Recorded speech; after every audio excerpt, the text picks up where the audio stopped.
Bom dia, meus queridos, boa tarde, boa noite, boa alvorada, seja o horário que esteja vendo este vídeo. Meu nome é Kaique, eu sou professor de História e hoje nós veremos conteúdo para o sexto ano. Para ser mais específico, nós iremos ver a matéria sobre Roma Antiga. Bora lá? Como eu deixei claro para vocês, este conteúdo nós veremos em 3 vídeos. O primeiro vídeo que nós já vimos foi sobre a monarquia romana, o início da cidade de Roma, sua formação, até o fim da monarquia. Com o fim da monarquia, dá o início ao segundo período, que é o segundo período da história romana, é compreendido pela República Romana. E aqui neste segundo vídeo nós veremos este tema ou este vídeo, tudo sobre a República Romana. Bora lá? Como eu deixei claro já para vocês, o vídeo, o conteúdo da Roma Antiga é dividido em 3. Primeiro, que é a monarquia romana, segundo, a República Romana, que nós vamos ver neste vídeo, e por fim, o Império Romano. Aqui focaremos neste segundo, a República Romana, que é o período de 509 a.C. até 27 a.C. Aqui a República Romana, ela em 509 a.C. é proclamada a República Romana. Os patrícios, que são os senadores, eles tomam o poder definitivo. Lembra que o último rei de Roma, ele se aproximou dos plebeus e os patrícios não gostaram. Com isso, eles efetuam um golpe e dá início à República Romana. Aqui o Senado Romano era o principal órgão romano, inclusive era o órgão que fazia as leis em Roma, formado inicialmente por patrícios, ou seja, a alta classe, a alta sociedade na cidade de Roma. Eles basicamente, o Senado Romano, faziam as leis e escolhiam os principais cargos da República, que nós veremos à frente. Coloquei uma representação do Senado Romano aqui para vocês verem, e vários senadores. E como são os principais cargos do Senado? Primeiro, no Senado tinha o cônsul.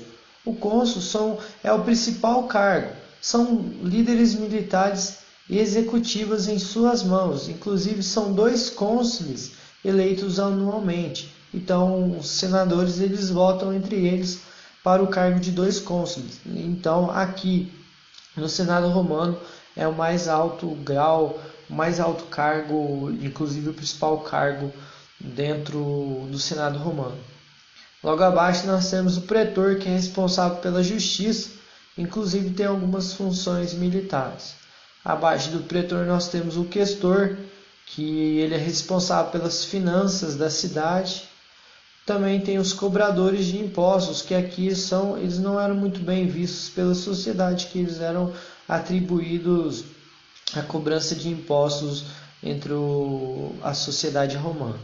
Temos abaixo do questor o edil, que é responsável pela preservação dos monumentos públicos, e por fim o censor, que fazia a contagem da população. Lembrando que essa contagem da população é para eles saberem quais são as pessoas que poderiam servir no exército romano. E aqui uma outra imagem dos senadores dentro do Senado Romano.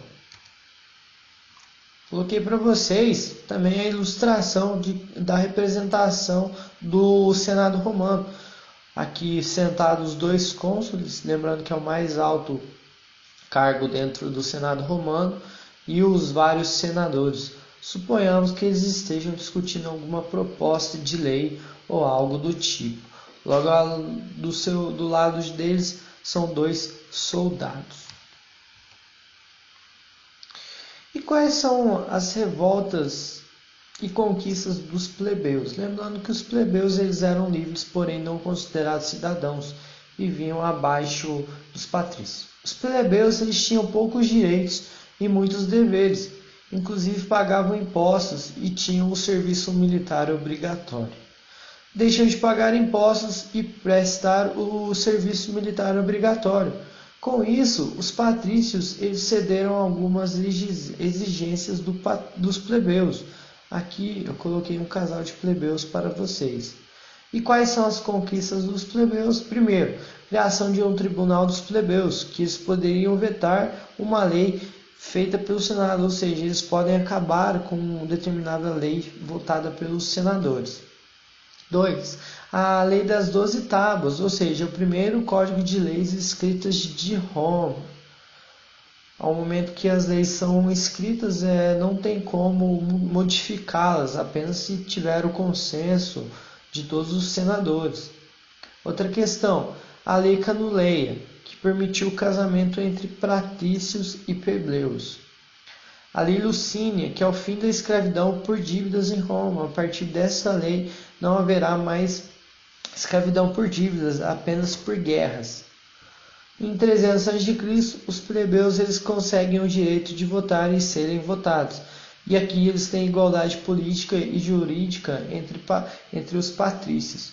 Aqui, a partir de 300, os plebeus se encontram em plena igualdade política e na jurídica.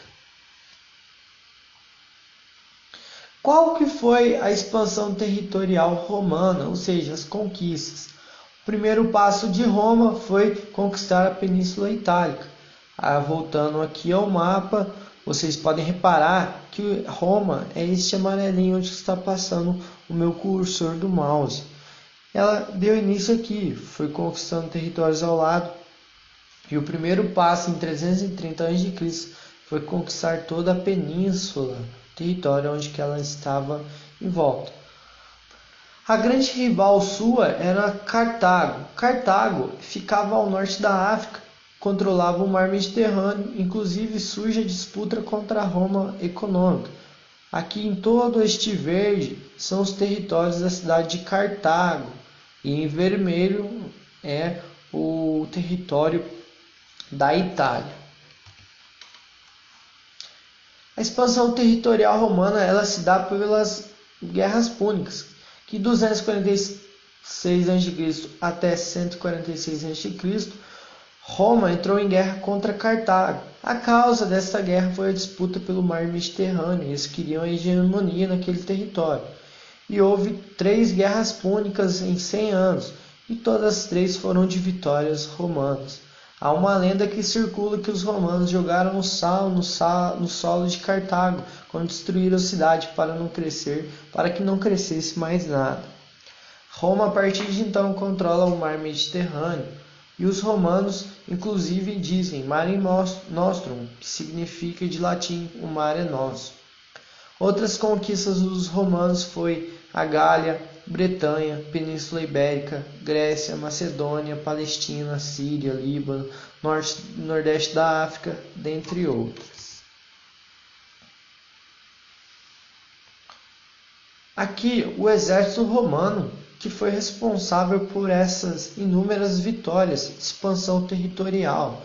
Como vocês podem reparar, o soldado romano ele é muito bem equipado e protegido em relação aos outros soldados da época. Ele tem uma lança, normalmente era uma lança que ele carregava, chegava até 2, uma espada maior, uma espada menor, como se fosse um punhal, e o seu escudo um pouco arredondado, feito de ferro. Aqui eles fizeram uma revolução na guerra na época, que é a formação tartaruga, ou seja, a formação tartaruga é onde que todos os soldados em tropas eles ficam unidos um perto do outro e fazem a proteção em cima, à frente e dos lados. É claro que foi uma revolução gigantesca para os modos da guerra, inclusive conquistaram inúmeras batalhas. Inclusive o soldado romano, eles carregavam mais de 30 kg de equipamentos, marchavam mais de 20 km por dia, chegavam a marchar até 35 km diários. E também aqui vocês podem reparar uma imagem que tem as siglas SPQR, ou seja, é o símbolo de Roma, que é o Senado e o povo de Roma. Aqui eu deixei no mapa a máxima extensão territorial do Império Romano. a Britânia, que hoje é a Inglaterra, a Gália, que é a França, a Espanha, Cartago, a antiga Cartago, a cidade, o norte da África, o Nordeste, o Egito, passando aqui pela Terra Santa, Damasco, Síria, chegando na Mesopotâmia, até no Cáucaso, do Cáucaso na Turquia, passando pela Macedônia, Atenas, que é na Grécia, até chegar em Roma. Este foi é considerado por muitos historiadores como o maior império que já existiu na face da Terra. E quais foram as consequências das inúmeras conquistas de Roma? Primeiro, Roma assimilou a cultura dos vencidos. Ao momento que ela invadia os povos, ela via algumas culturas e anexava aos seus costumes. Roma assimilou principalmente a cultura da Grécia. 3. O aumento do número de escravos. Roma passou a ser uma cidade de escravos e parasitas. 4. 1 em cada 3 habitantes da cidade de Roma era escravo. Tem o surgimento de uma poderosa classe de comerciantes, o agravamento das desigualdades sociais entre os patrícios e plebeus. 7. Várias revoltas surgem no Império, como as revoltas sociais e revoltas políticas. Essas duas nós iremos estudar agora nos próximos slides. Quais são as revoltas sociais? Primeiro, temos 3 principais. A revolta dos irmãos Graco. 2. Caio Mário e a reforma militar. E 3. A revolta de Espartacus, que eu coloquei uma imagem representando uma revolta grega. Grega não, romana, perdão. Como que foi essa revolta dos irmãos Gracos? Tinham 2 rapazes, Tibério Graco e Caio Graco, eles eram irmãos. Inclusive, eles eram tribunos da plebe. Tribunos da plebe, eles são como se fossem representantes dos plebeus. Eles pretendiam reformas para a sua classe, ou seja, a reforma agrária, que era a melhor distribuição de terras. Lembrando que os patrícios, eles tinham maiores e mais terras férteis que os plebeus. Isso daí era ruim para eles. E também os irmãos Gracos, eles queriam diminuição do preço do trigo. Lembrando que o trigo é a base da alimentação dos romanos. Aqui tem a representação do busto dos 2 irmãos Gracos. Como não foram ouvidos, convocaram os plebeus para a luta armada, porém acabaram assassinados pelo exército romano. O Tibério em 133 a.C. e o Caio em 123 a.C., 10 anos após a morte do seu irmão.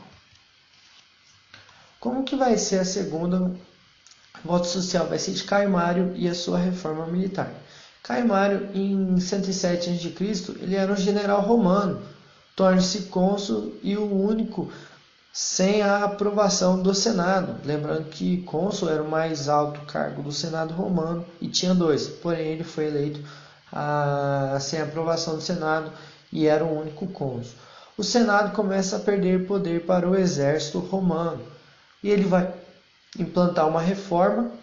Ele vai tornar o soldado romano profissional, ou seja, o soldado romano a partir daqui começa a ser apenas um soldado. Ele recebe um soldo, que é o salário, e ele trabalha apenas como soldado. Antes do Caio Mário, o soldado ele não era apenas soldado, ele tinha fazenda ou um campo, a sua plantação. Com a reforma de Caio Mário, o soldado ele vai receber um salário para ser apenas soldado. Aqui também ele equipa o exército romano com armas modernas para a época, e eu coloquei a imagem do Caio Mário. No ano de 89 a.C., houve uma guerra civil que o general Caio Mário vai enfrentar o general Sulla, que o Sulla tinha apoio do Senado e sai vitorioso.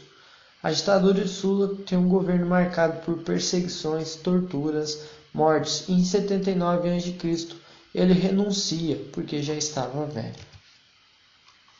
E temos também a revolta mais conhecida da história romana, que é a revolta de Espartacus. Ela durou 2 anos, de 73 a.C. até 71 a.C.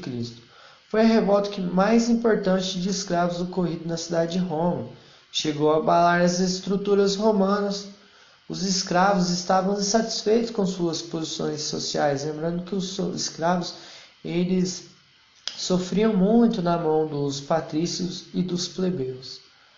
Os senadores foram feitos reféns em Roma, porém, por esses mesmos escravos. O Espartacus, que foi o líder, ele viveu de 111 a.C. até 71 a.C. O outro nome que é considerado dele é Espartaco. Ele era um gladiador, inclusive era escravo. Gladiador era como se fosse um rapaz que lutava para a diversão das pessoas em verdadeiros festas que tinham em Roma. O Espartacus ele reuniu mais de 80.000 escravos só na cidade de Roma, e os escravos foram traídos por um comerciante. O comerciante que disse que ia levar armas para os escravos, chegando lá pela noite, ele mostrou o acampamento dos escravos para os soldados romanos, que acabaram com todos. No ano de 71 a.C., a revolta foi abafada pelo general Crasso, e 6.000 escravos foram crucificados pelas estradas romanas. Lembrando que a crucificação era feita pelos romanos apenas para os estrangeiros. E aqui uma representação de Espartacus com estes mesmos escravos. E temos as revoltas políticas. E são 3 as principais. O primeiro, triunvirato. 2, ditadura de Júlio César. 3, segundo triunvirato. Aqui é a máxima extensão territorial do Império Romano. Lembrando que é Roma, aqui onde está o meu mouse, Península Itálica, e eles se expandiram por todo o continente europeu, africano e asiático, e o mar Mediterrâneo. O primeiro triunvirato são 2 generais romanos, eles tornam-se cônsules, Pompeu e o Crasso. Pompeu ele tinha grande apoio do exército, Crasso também tinha grande apoio do exército, esses 2 generais. Porém, faltava alguém com o apoio popular com os plebeus. Um ótimo representante que apareceu seria Júlio César, este rapaz que eu coloquei na imagem. Júlio César ele viveu de 100 a.C. até 44 a.C. Ele foi prefeito de Roma também durante sua vida e adotou a política do pão com circo, ou seja, essa política ela consistia em dar comida e diversão ao povo romano para que eles ficassem inquietos e não fizessem revoltas. Ele adquiriu grande prestígio com a camada popular, os plebeus.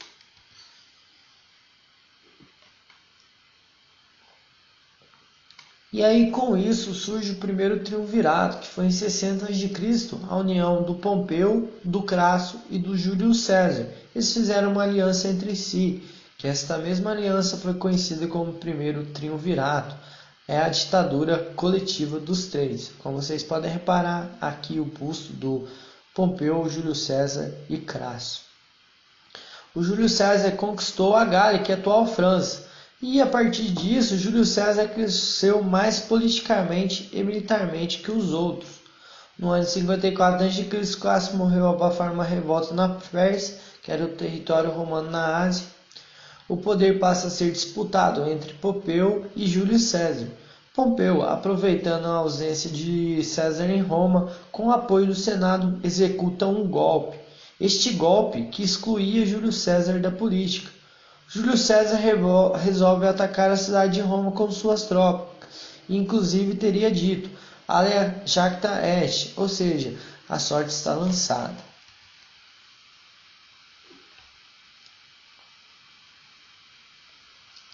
Chegando, então, em 51 a.C. até 48, vai ter a Guerra Civil dos exércitos de Pompeu versus os exércitos de Júlio César dentro de Roma. Júlio César ele derrota Pompeu, torna-se o único senhor de Roma, inicia uma ditadura na cidade e nunca foi imperador. Inclusive, ele passando aqui o rio para chegar em Roma com suas tropas na Guerra Civil. E como será a ditadura de Júlio César, de 48 a.C. até 44? As medidas. Ele fez leis favoráveis aos pobres e distribui trigo aos mesmos, irritando aos patrícios e muito. Protegeu as artes e as ciências. Reformou o calendário utilizado em Roma, inclusive o calendário juliano, o mês que nós temos do nosso calendário, que é o gregoriano, é o mês de julho, que significado vem de Júlio César. Ele concedeu cidadania a mestres e médicos estrangeiros, perseguiu inimigos dentro e fora da cidade de Roma. Teve um romance com Cleópatra, que era faraó do Egito, e aí no dia 15 de 3 de 44 a.C., Júlio César é vítima de uma conspiração feita por 23 senadores. Júlio César ele é assassinado no Senado, inclusive por um filho adotivo, que normalmente as pessoas eles adotavam muitas crianças, e este filho adotivo, quando o Júlio César ele viu sendo esfaqueado pelo seu próprio filho adotivo, falou: "Até tu, Brutus". E esta frase vai ficar marcante até os dias atuais. E o povo vai às ruas exigindo justiça. 2 generais de César, Marco Antônio e Lepto, mataram todos os 23 senadores. E no futuro, o filho também, que foi adotivo de Brutus.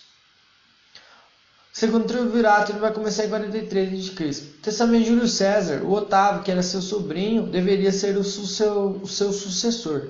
O Marco Antônio, Lepto e Otávio fazem uma ditadura coletiva, ou seja, segundo o triunvirato. O Otávio convence Lepto a abdicar da política romana. Marco Antônio foi ao Egito a fim de conquistá-lo, porém é conquistado por Cleópatra. Marco Antônio aqui está no Egito. O Otávio se aproveita e joga contra o povo contra Marco Antônio, e aí dá início a uma guerra civil em 31 a.C. Marco Antônio versus Otávio. E tem a batalha naval de Actio. Otávio vence.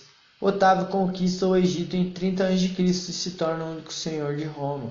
Aqui é a imagem de Otávio. E aí no 31 a.C. até 27 a.C., Otávio adquiriu plenos poderes.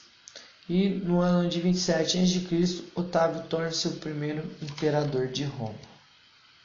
E assim nós fechamos este segundo vídeo sobre a República Romana. Espero que vocês tenham tido um bom aprendizado.